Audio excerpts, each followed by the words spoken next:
Peter Thiel parece un personaje de ciencia ficción. Es un personaje real que está incidiendo en la política.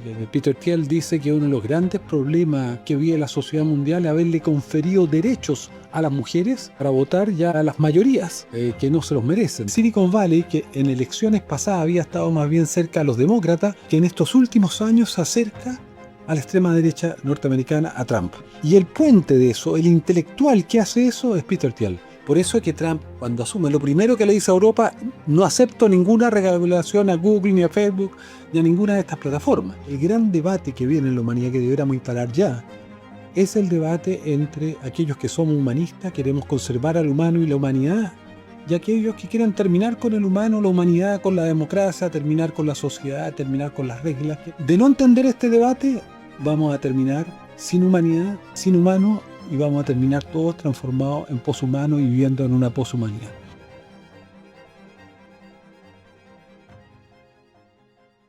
Bueno, tiene el enigmático, curioso personaje Peter Thiel, que estuvo en Argentina aparentemente con el presidente Milei, que habría pasado por Chile y se habría reunido con autoridades, y autoridades muy importantes. Bueno, yo creo que él es el personaje más poderoso hoy día del planeta, por lo menos del mundo occidental. Peter Thiel es un empresario, pero que tiene características muy trascendentales para poder entender qué está pasando hoy día en el mundo y qué está pasando con Trump. En primer lugar, Peter Thiel es uno de los creadores de PayPal y uno de los más importantes inversores de capital de riesgo, por ejemplo, en los inicios de Facebook.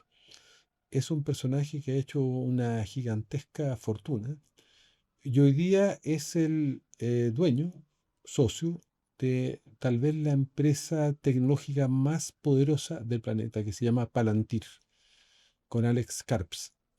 Palantir es una empresa de inteligencia artificial que se dedica a hacer vigilancia, pero es un estado dentro de un estado.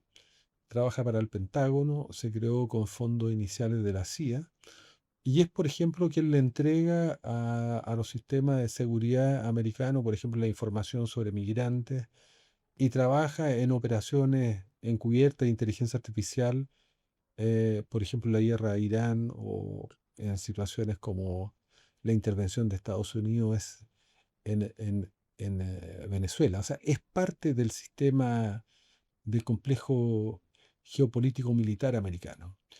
Y acaban de sacar un documento que vale la pena conocer, que lo firma Alex Karp, pero en realidad el ideólogo detrás es Peter Thiel, que se llama La República Tecnológica, y plantea 22 puntos donde posicionan el rol de Estados Unidos y el rol de Palantir en esa perspectiva como la verdadero brazo armado del futuro de Estados Unidos. Van a ser las plataformas como Palantir. Ahora, Peter Thiel es además un personaje que es transhumanista, o sea, y libertario. Une dos ámbitos que son muy relevantes para entender un poco cuál es lo que está ocurriendo hoy día en los espacios de poder.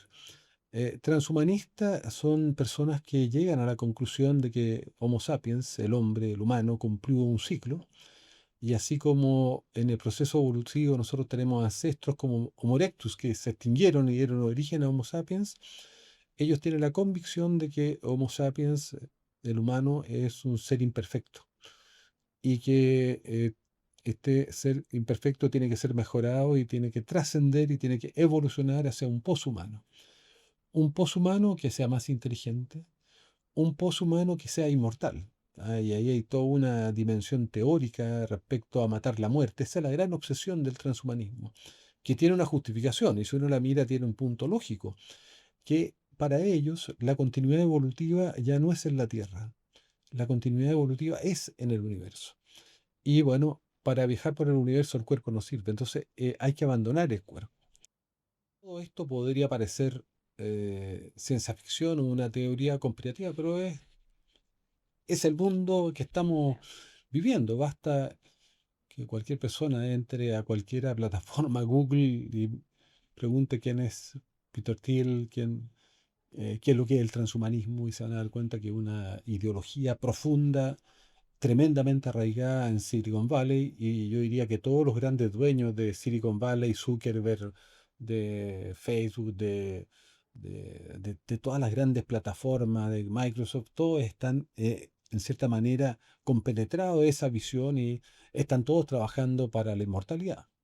Y de hecho, en algunas partes, Peter Thiel dice que uno de los grandes problemas de la crisis que vive la sociedad mundial es haberle conferido derechos a las mujeres para votar ya las mayorías, que no se los merecen, ¿te das cuenta? Y que parte de la crisis tiene que ver, tiene esa concepción tremendamente elitista, racista. Bueno, además, estos personajes son todos tan vinculados a ciertas lógicas tipo apartheid, ¿ah? Son racistas. Entonces, el movimiento Ilustración Oscura es un movimiento filosófico que va impregnando, se va instalando, va colonizando Silicon Valley, y es un movimiento que está contra, como decía, la democracia liberal, está contra la igualdad de derechos, está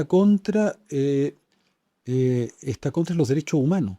Porque uno tiene que recordar que los valores de la ilustración, los valores de los derechos humanos quieren preservar al humano, y ellos quieren transformar al humano, quieren ir a un poshumano.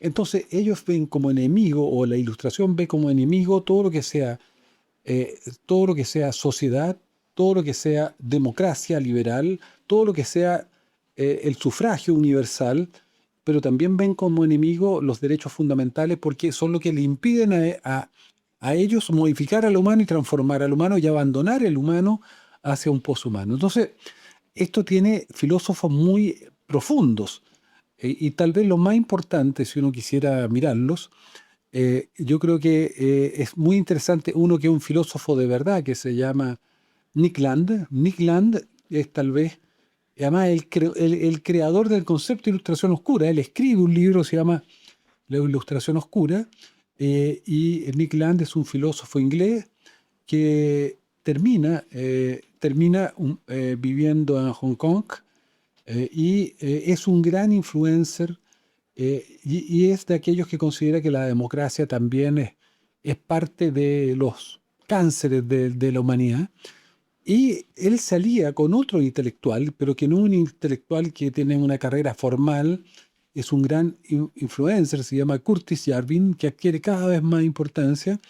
Y Curtis Yarvin es el vocero de este movimiento Ilustración Oscura, que en el fondo lo que hace Curtis Yarvin le agrega, además a esta dimensión filosófica, le agrega esta idea más política de que las democracias están obsoletas, que las democracias son una perversión en sí misma, que favorecen a mayorías que son mayorías parásitas, que favorece el robo, que son los impuestos, le roban a los exitosos. ¿Ah? Y lo más importante de Curtis Yarvin, yo creo que es la formalización de la idea que las democracias no deben existir y que tienen que ser reemplazadas por sistemas feudales, tecnofeudalismo, o sea, sistemas feudales tecnológicos o monarquías tecnológicas. Pero yo diría que el concepto de él es que los CEO de las plataformas, o sea, los tipos Zuckerberg, Elon Musk, sean los futuros líderes del mundo, sean los futuros presidentes del universo. Esa es su concepción. Esto está afectando profundamente las democracias, está afectando profundamente la dieta. Entonces, ¿qué es lo importante entender acá? Que aquí hay un sentido político, que el caos que está viviendo la humanidad no es solamente un caos casual, es un caos intencionado. Y por eso es interesante entender esta alianza política entre Silicon Valley, que en elecciones pasadas había estado más bien cerca a los demócratas, que en estos últimos años se acerca a la extrema derecha norteamericana, a Trump. Y el puente de eso, el intelectual que hace eso, es Peter Thiel. Peter Thiel es el que convence a Silicon Valley, en esta mirada transhumanista, en esta mirada libertaria, de que los demócratas, que los liberales, que las democracias liberales son una amenaza. Son una amenaza porque van a querer regular. O sea, ya no, ellos ya saben que el mundo analógico está regulado. No pueden eliminar los impuestos, no han podido eliminar las democracias, no han podido eliminar la sociedad, no han podido eliminar los derechos humanos. Pero sí quieren que para el espacio de Internet sea un paraíso sin reglas, sin normas, sin derechos humanos, sin ningún tipo de regulación. lo que está ocurriendo acá es un desplazamiento del poder. Estas no son personalidades marginales, minoritarias, no, son el poder. Se han apropiado del poder, tienen el poder monopólico del futuro. Son los dueños del presente y del futuro. Los dueños de las grandes plataformas hoy día tienen un poder incontrarrestable. Ellos son los que hoy día manejan todas las tecnologías de inteligencia artificial, o sea, los Facebook, los Google, los Instagram, todas las plataformas les pertenecen a ellos. Por eso es que Trump, cuando asume, lo primero que le dice a Europa: no acepto ninguna regulación a Google, ni a Facebook, ni a ninguna de estas plataformas. Chile mismo es un país pequeño desde el punto de vista económico, de los recursos que tiene, de las capacidades tecnológicas comparada con estas gigantescas plataformas. Entonces, ¿qué es lo que yo creo que es importante? Es entender esta nueva alianza. Hay un adversario real que les está disputando el poder, que es el único que les disputa el poder, que es China. Entonces, China, o el que China cada vez tenga más poder, el que China cada vez esté más cerca de un desarrollo tecnológico que le pueda disputar la supremacía tecnológica a Estados Unidos y desplazarlo de este rol. Y esto es un tema fundamentalmente vinculado al tema de la inteligencia artificial hoy día, porque China en muchos planos está avanzando, en algunos supera a Estados Unidos, pero no todavía en el desarrollo de chips. Y de hecho, hay un autor que escribió un libro que va a estar en Chile, que se llama La guerra a los chips, que es interesante, porque lo que él plantea, y viene creo que en algunas semanas más, lo que él plantea es justamente que los chinos todavía no han logrado desarrollar chips de menos de 4 nanómetros, pero si los chinos desarrollan eso y desarrollan otras tecnologías de inteligencia artificial, pueden superar a Estados Unidos en la supremacía tecnológica. Y acá el ganador se lo lleva a todo. Eso es muy importante entenderlo. Si China llega a ganar la supremacía tecnológica en inteligencia artificial, los va a derrotar en todas las otras tecnologías, los va a derrotar militarmente, culturalmente, económicamente, y Estados Unidos no va a permitir eso. Entonces también entender que parte de esta definición entre Estados Unidos de intervenir Venezuela, Cuba, de intervenir Irán, no solamente tiene que ver con cierto tema de principios que quieren restablecer democracia donde no la hay, sino que los ven eso como potenciales aliados de Estados Unidos, de China, o tanto aliados o suministradores de recursos estratégicos como petróleo, minerales. Por eso que cuestionan el cable de Chile, porque en el fondo es una tecnología que puede favorecer a los chinos. Entonces, el gran debate que viene en la humanidad, que deberíamos instalar ya, es el debate entre aquellos que somos humanistas, queremos conservar al humano y la humanidad, y aquellos que quieran terminar con el humano, la humanidad, con la democracia, terminar con la sociedad, terminar con las reglas. Quieren un mundo donde finalmente, un mundo sin reglas, un mundo donde ellos van a ser dueños del mundo, porque la ley del más fuerte, es la ley de la selva, y ellos son lejos los más poderosos. Entonces, aquí estamos en una definición que es ética, es una definición que es fundamental, porque de no hacer nada, de no rebelarnos, de no detener esto, de no recuperar ese poder de esta tecnología maravillosa, que no es que haya que rechazarla, hay que recuperarla, sacarla de esas manos y ponerla al servicio del humano, al servicio de la salud, al servicio de la igualdad, al servicio de la democracia, al servicio de la libertad, al servicio de la preservación del planeta, porque ellos quieren irse del planeta, por eso quieren irse a Marte. Abandonaron ya la idea, ellos ya desecharon la Tierra y nosotros queremos conservar la vida en la Tierra. Este debate entre humanistas y versus transhumanistas es un debate fundamental del futuro. De no entender este debate, vamos a terminar sin humanidad, sin humanos, y vamos a terminar todos transformados en poshumanos y viviendo en una poshumanidad.